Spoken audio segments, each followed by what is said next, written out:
So let's get started. So I just want to share again. I know everyone is going through a difficult period, and I really hope that by the sort of end of this session, we'll be able to share some helpful insights into how your business can really adapt during this challenging period. So in terms of the agenda for today, these are the 4 key areas, right? So I'm going to share first and foremost some data of our customer base, right, to some of the key trends we've seen, and then I wanted to share, what a educational-led content strategy looks like to help your business evolve during this difficult period, and finally I'll share, how you can use marketing automation, right, to ensure that you remain top of mind for your customers. So this is probably a feeling that I think a lot of you can kind of relate to right now. At least this is something I felt right at the beginning. So a lot of people in the government across the countries, they've been saying that this is initially they were saying that it's a V-shape curve, right? So it was a huge drop in terms of the economy and then expecting things to improve very quickly.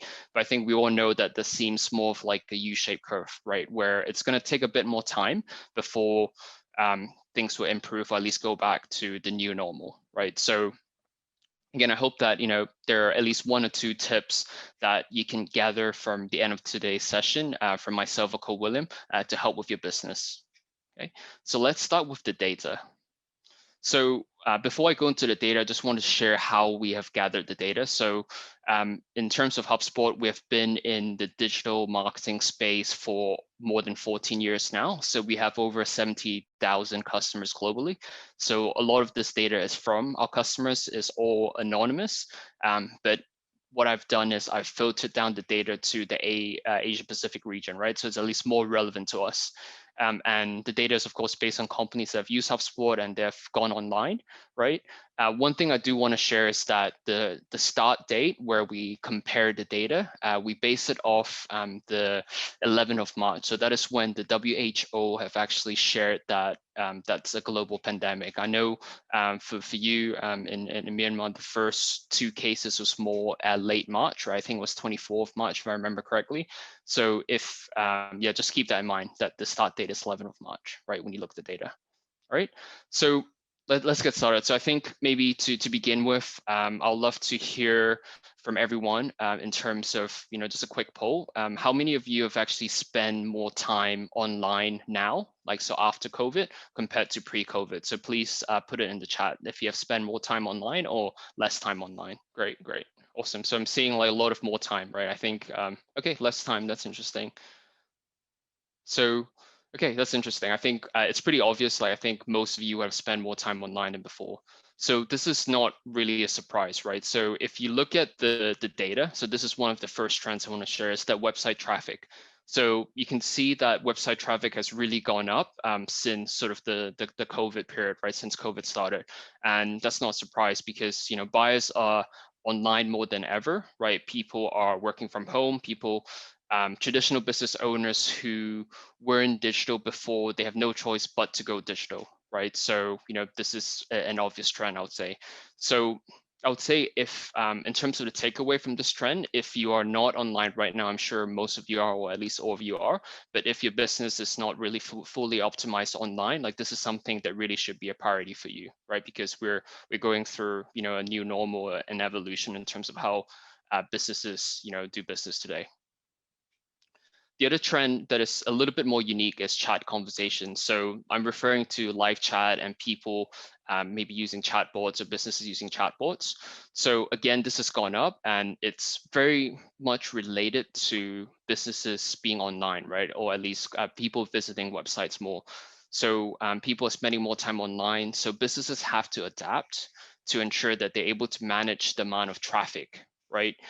When it comes to websites. So in the past, you might just have an online form and that's all. But now businesses are receiving maybe a lot more inquiries and people going online. So they have to use live chat so that they can scale. They can use maybe chatbots as well.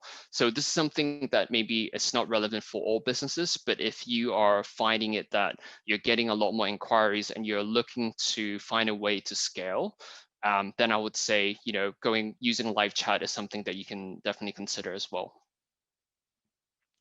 Again, another quick poll. in terms of emails, right? So this is something that personally I've received more promotional emails. I'm sure maybe that's the same for you, but yeah, I'd love to hear again from everyone. Are you receiving more emails? Are you receiving less emails? Yeah, I would love to hear that. A lot more than before. Love that one too. Okay, got it. Makes sense. Yeah, I think my promotions folder in my Gmail has always, it's more than ever. It's increased actually a lot. So yeah, I think I'm complete with most of you. Interesting. So again, so these are data for emails, right? In Asia, at least with our customers. So you can see again, the increase is a straight, a diagonal curve going up, right? So again, I would say emails increase because obviously people aren't able to, go through face-to-face meetings, right? And also, if you think about email sends, they have sort of maybe like lesser distractions than before. They're spending a lot more time on computers. So I think businesses adapt their communication strategy as well. And what's more interesting here, I mean, email sends is not a surprise, but what's more interesting, I would say, is the email open rates. So you can see that email open rates are actually a lot of like increasing as well, right? So I think what this shows is that people are more and more receptive of getting these kind of hopefully like industry emails from industry experts so they can learn about it, right? So this is something to just keep in mind. So a lot of people say, email marketing might be dead in 2020 or beyond. I'll sort of argue differently, especially for maybe B2B as well. Email marketing, I think, is still very relevant just because, we'll always rely on that. And I think people are even more engaged than before, which is good to see. And the next trend, it's relating to sales, right? So we talked about marketing emails before, and let's talk about sales, right? So in terms of sales reps, emails to their prospects, individual emails, again, you've seen an increase in the number of emails, which not a surprise because, for businesses that are used to doing door-to-door sales, it's not possible now. They're probably spending more time sending emails, they're spending more time calling, right? But what's interesting is the response rates is the complete opposite, right? So response rates are actually lower. So what it means is I won't say that maybe sales reps, some salespeople might be sending emails a bit too much, or maybe they're not very effective in their strategy. But I think what is the key reason behind this, right, is that it shows that businesses are probably not ready to buy right now, right? Because people don't really know what's going to happen, right? I know with currently with in Myanmar, there's a second wave. It's really unfortunate, and the second wave is happening everywhere. So it's difficult to predict where things are going to go. So I think people are interested to learn about things, but in terms of making a decision right away, they might be kind of holding back a little bit, right? So one thing I would say as a takeaway here is that, try to, even as a salesperson, try to always provide value first before trying to extract value from your prospect, right? Always find ways to help your prospect first, okay? And the fifth trend is to do with deals. So again, if people aren't responding to emails, of course, the deals are kind of lower. You can see that, from March till probably May, the deals are still lower than pre-COVID. But what's good to see, at least in some regions in Asia, is that the number of deals created are going up. So it also shows that, there seems to be a light at the end of the tunnel where people are more and more open to deals, are more and open to discussing maybe certain solutions for themselves individually or for their businesses, right? And one thing I would say is that don't be surprised if the sales cycle for you is longer than before, because again, people are insecure, people are unsure what's going to happen, right? But it is quite positive to see that, more deals have been created as well.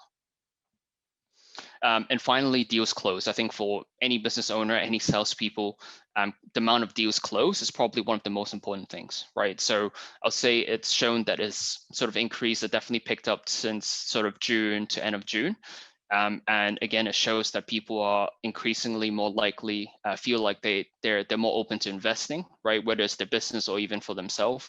And personally, I really hope this momentum kind of maintains, right? I know the second wave everywhere, and I hope this will change, right? But yeah, it seems positive so far. But I guess we'll have to see how the fourth quarter of the year is going to look like. Okay, so now that you have, some information on, the marketing trends as a result of COVID, I think a lot of you have the question, right? Like, how do you as business owners, how do you as marketers, how do you as, salespeople, right, actually adapt your strategy to respond to this new normal, right? So this is something I hope I can share as well. So the first thing I'd like to share is we've seen businesses who adapt a what we call like an educational content strategy, and all about providing value first has actually worked very well for them, especially during COVID, right? And the key reason for this is to ensure that you remain top of mind for businesses or for consumers as well, right? Whether you're B2B or B2C, right? What you want to ensure is that you remain top of mind when it comes to the business or the consumer making the decision, right? Because we don't know when they'll make the decision, but the one thing you can control right now is that you're creating helpful content to ensure that they always think about your business, right, when they're about to make a decision. So that's probably something you can do now, which is the best. So this is what content strategy is about. So before I go through, I'd love to hear, I know content strategy is not something that's very new, but to a lot of businesses, I know they might not have focused too much. So I'd love to hear who has, who currently creates educational content. So, blogs, for example, right? Or any other assets, or maybe do you have your own guides? Do you create any guides for your customers, right? Or do you have anything like a newsletter, for example? So yeah, we'd love to hear. So I can see Buena saw trying. Okay, that's good. Well, hopefully with today, I can share some helpful tips for that as well. Right. So I think it seems like not a lot of people have adopted content strategy, which is okay. I'm hoping that today I'll be able to sort of convince you, and Co-William will be spending a bit more time on specific things you can do to help with your content strategy as well. Right. So just a quick recap, right, of what I shared earlier. So first and foremost, businesses are moving online, right? So COVID has sort of acted as what I call like a catalyst, right? It's sort of forced businesses to go online, right? In the past, businesses might always have a reason not to go online because they're comfortable about being offline. But right now, if they don't go online, there's a risk of the business closing down, right? So because of this, right, more and more businesses have to change their strategy based on the new customer behavior, based on the new business owner behaviors, right?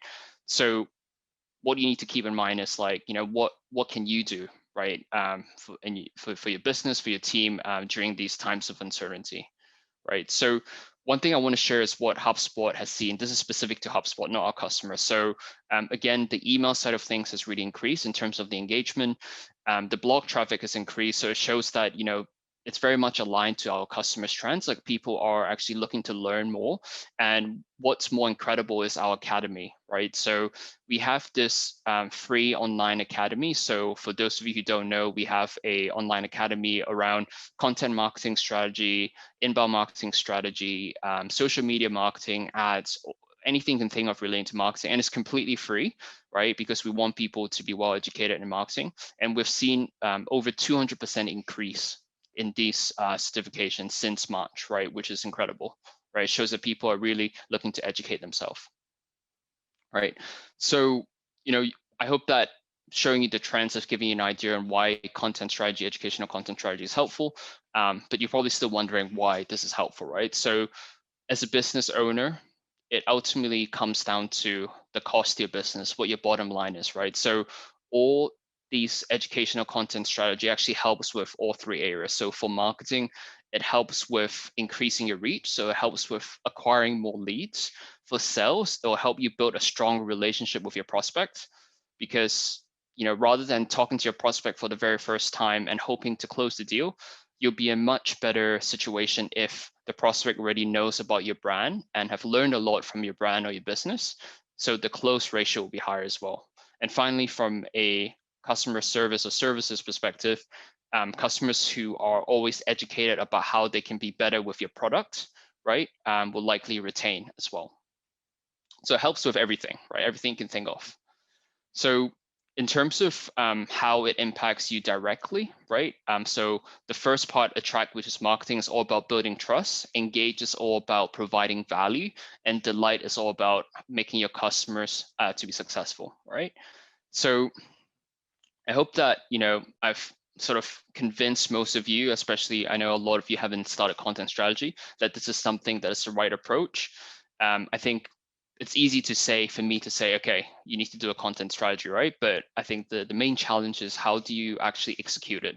So I'm going to try to break this down step by step for you. Okay. So the first is attract, which is more in marketing. So the key channels online would be blogging on your website, social media content. And one of the key things you need to keep in mind is that ensure what you're sharing reflects what's happening in the environment, right? So everyone knows COVID is happening. You don't want to be in a situation where you're kind of ignorant, you forget about how people are suffering, right? So you need to make sure that your content reflects that. And you don't have to create new content. Like if you already have existing content or maybe even internal content that your sales team use, maybe there's an opportunity for you to repurpose the content, right? To adapt it so it is more relevant to, let's say, COVID right now, right?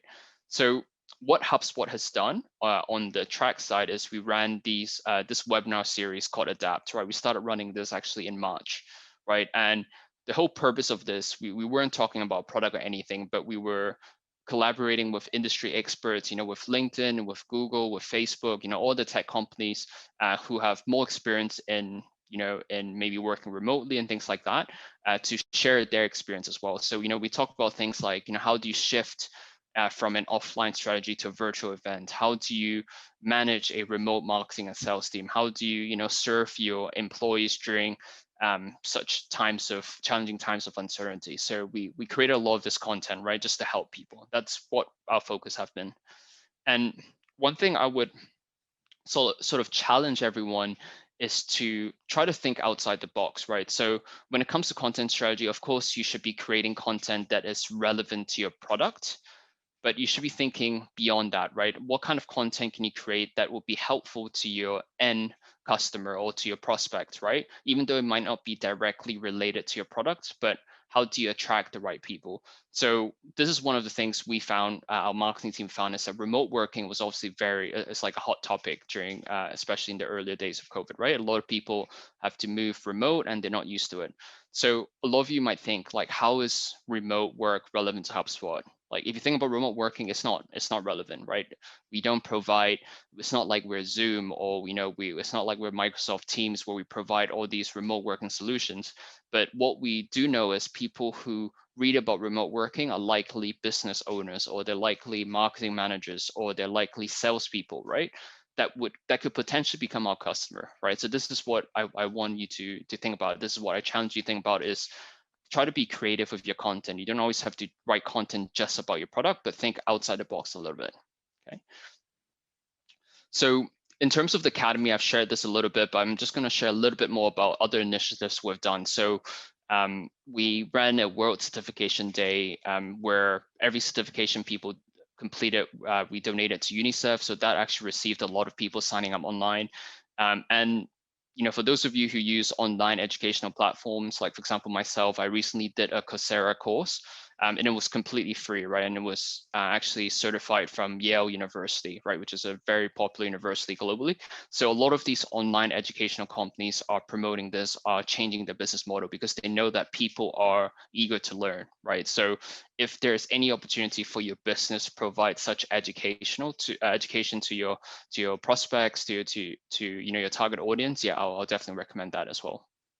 Okay, and this is an example of one of our customers. So they are a marketing research company, and what they do is they provide helpful statistics and resources to businesses, right? And what they did was they were very quick in adapting the strategy. So they shared statistics on consumer behavior, because if I was a B2B business owner, like one of the key things I want to know is how are the consumers different now? Or even if I'm a B2C owner as well, right? How are consumers reacting? How are consumers changing their buying behavior? So this is what they did. They provided this data for free. And they also wrote a lot of content around COVID, right? So they even talked about, how you can get your meals during the lockdown period, right? So these are the type of content you can see businesses adapting very well. Okay, let's move to engage now. So engage is more to do with sales. Okay, so one of the key things is like how does your sales team adapt to this new climate? I shared that from the data that sales team are sending a lot more emails, they're a lot more active, right? And people aren't responding as much, right? So the solution here is not to do the same thing because that's not going to work, right? You need to change your approach. So even the sales team, as a salesperson, you can think about how you can provide more educational content as well, right? So what our sales team have done as well, we had webinars from our sales directors in collaboration with the marketing team as well. We talked about things like, how do you build a remote sales culture to your sales to grow your company, or how do you, what kind of strategy you should implement right during this growth period. So yeah, this is something that you can really think about. And another area that we found really helpful is investing in customer stories. So we invested a lot into this. And one of the key reasons, right, we all know that word of mouth, it's sort of one of the best and most effective strategies today. But I would say even more so now, because if you think about it, people are even more concerned about making business decision, right? They're probably even more skeptical about your business if you're going to sell them something. So in sort of unpredictable times like this, I would say it's even more important to get your customers to be a voice of your business, because your prospects can actually relate to them, right? That's why it's really important to do this. Right. And finally, delight, right? So delight is all about how you can build your relationship with your customers. So I mentioned before that engage is about getting your customers, one way is to get your customers to promote, of course. And in order to do this, you have to make sure your customers are actually happy, right? With your product, with your service and all that, right? So some of the obvious ones are, creating exclusive guides. You can create exclusive events as well, right, to help your customers.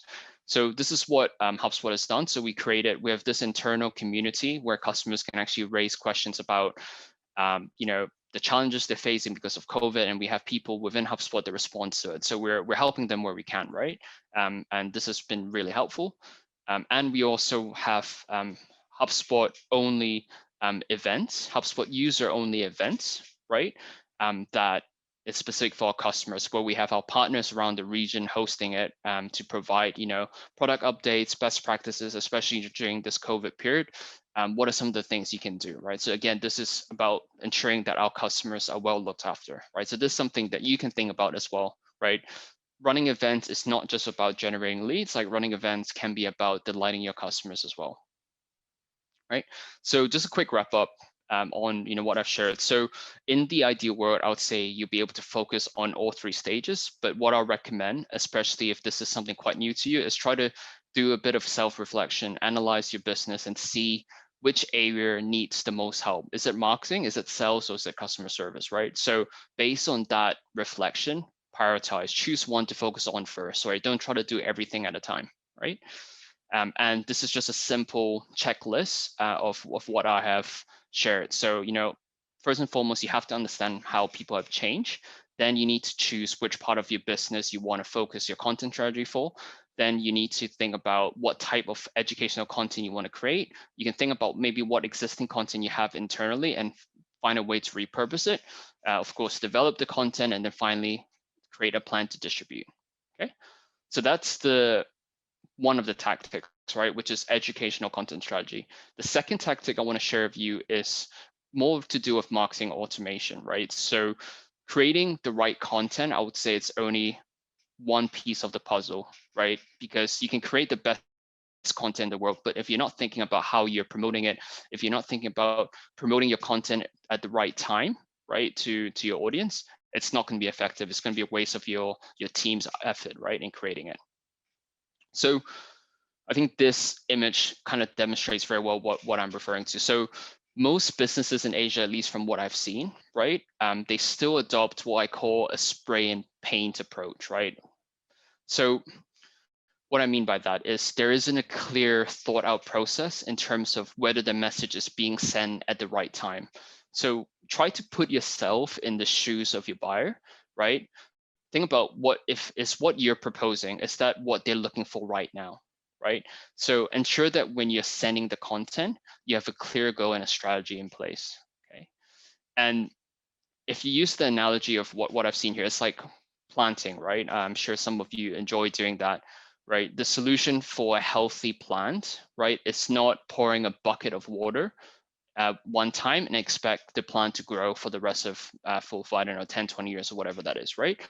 You need to think about the weather. You need to think about how much water, right? If the weather is very hot, like you're probably putting lesser water. If the weather is not as hot, then you know, you have to put maybe lesser water, right? Depending if it's rainy, you put lesser. If it's hot, you probably put more water, right? You have to adapt, right? It's the same thing when it comes to marketing automation, nurturing your leads. You have to think about, you know, sending them the right content at the right time, right? So the takeaway here is if you overdo it, you will likely kill any chance of winning your prospect, right? Remember the prospect, they're not going to give you unlimited chances. Like if you leave the wrong impression, they're likely not going to, you know, become your customer, okay? So in terms of the automation side of things, there are 4 key steps. So the first thing is to segment your leads, right? You have to segment them. You can't adopt a cookie cutter approach where you treat everyone the same, right? So when COVID hit, right, our internal marketing team, of course, knew that we have to create content that would help people during this difficult period, but they didn't just treat everyone the same, because even when COVID hit, there are certain businesses that have actually doing very well, even better than before. I'm sure you've heard stories of businesses doing very well, right? And of course, there are some businesses that are impacted more than others. So you have to keep this in mind, right? You can't, even for COVID itself, you can't treat all businesses the same, because their industry, their business model could have an impact on how well they're doing or how badly they're doing, right? So this is another sort of quick poll again. I just want to get a sense. So there's this graph that I've shared. I'd love to hear your thoughts on what you think this graph represents. I think the pricing on the side, you would kind of give it away, but yeah, any guesses on what this graph is?